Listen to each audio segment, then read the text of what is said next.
हमारे जीवन में हमारे आस्था की परीक्षा तब होती है कि जब हमें हमारी मन की इच्छा की वस्तु हमें ना मिले, तभी भी हमारे हृदय से प्रभु के लिए धन्यवाद निकलता है। तो आज की स्टोरी है कि जब एक व्यक्ति रोज भगवान के मंदिर में जाता, उसकी भगवान की खूब पूजा करता, तो एक दिन उसने भगवान से कहा कि भगवान, आप तो आप इधर खड़े रहते हो मूर्ति की तरह, तो आज आप कहीं बाहर पधारो, तो आपके बदले में आपकी इच्छा हो तो मैं खड़ा हो जाता। तो भगवान ने कहा ठीक है, पर मेरी एक शर्त है कि कोई भी जीव आए, कोई भी लोग आए, तुझे कुछ बोलना नहीं है, तुझे सिर्फ मूर्ति की तरह उधर खड़े रहना है। तो उस जीव ने बोला ठीक है। तो जब भगवान तो चले गए और तभी एक बहुत बड़ा सेठ आया, और जब उस सेठ ने भगवान को दंडवत किए तो उसके एक पॉकेट में से एक बटवा गिरा नीचे, और जब बटवा गिरा और वो दंडवत करके चला गया, और थोड़ी देर हुई तभी एक गरीब आया, और जब एक गरीब आया और वो गरीब भगवान से कह रहा था कि भगवान, मेरे पास कुछ भी नहीं है, अब मेरे बच्चे घर में भूखे मर रहे हैं। और तभी वो जब भगवान को दंडवत करने जा रहा था, तभी उसका ध्यान नीचे पड़ा और उसने बटवे को देखा, तो वो फिर से भगवान को दंडवत किया कि भगवान, आपने मेरी इच्छा को पूर्ण कर दिया। वो गरीब चला गया। थोड़ी देर हुई, थोड़ी देर में एक नेवी वाला आया, और वो नेवी वाला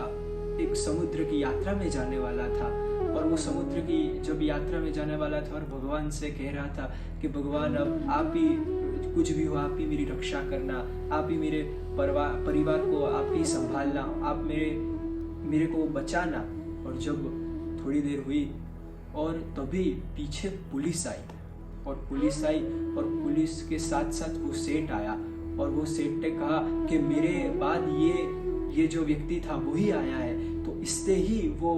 मेरा बटवा चोरी किया है। तो जब उसको पकड़ के ले जाने लगे तो उसने कहा कि मैंने चोरी नहीं की है, मैंने चोरी नहीं की है। तो तभी उससे जो वो व्यक्ति था उससे सहन ना हुआ, और वो बोल पड़ा कि ये जो व्यक्ति है इसने चोरी नहीं की है, और वो जो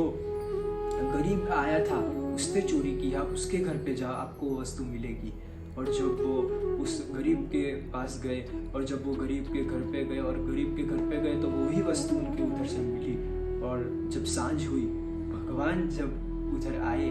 और जब ये भगवान से उसने बात की कि ये सब वस्तु हुई, तब भगवान ने उससे कहा कि देख, जब मैं जा रहा था तो मैंने तुझे क्या कहा था कि मैंने तुझे एक शर्त दी थी, और क्या कहा था कि देख, तू इधर खड़े रहना, पर कुछ बोलना मत, पर तूने ये इस पूरे वस्तु को तूने खराब कर दिया। मैंने सभी लोगों के लिए एक योजना बनाई थी, क्योंकि वो जो व्यक्ति था, जो सेठ था, उसके पास इतना धन था कि उसको ये धन जाता तो उसको कोई इससे फर्क नहीं पड़ने वाला था। और वो जो गरीब व्यक्ति था, उसके घर में बच्चे थे, उन्हें इतने दिनों से खाया नहीं था, तो उनका पेट भर जाता, उनका घर चल जाता। और जो वो व्यक्ति था, क्योंकि वो जो चला गया, जिसको तूने छुड़वा दिया, और जो उधर नाव से उधर चला गया, उनको पता नहीं है कि उधर बहुत बड़ी बाढ़ आने वाली है और उसमें उसकी मृत्यु हो जाने वाली है। तो तूने ये पूरी वस्तु को पूरा बेकार कर दिया। और तभी वो उसके चरणों में पड़ गया कि ये मैंने क्या कर दिया, ये मेरे से क्या भूल हो गई। तो इसीलिए कि जभी इससे हमें क्या सीख मिलती है कि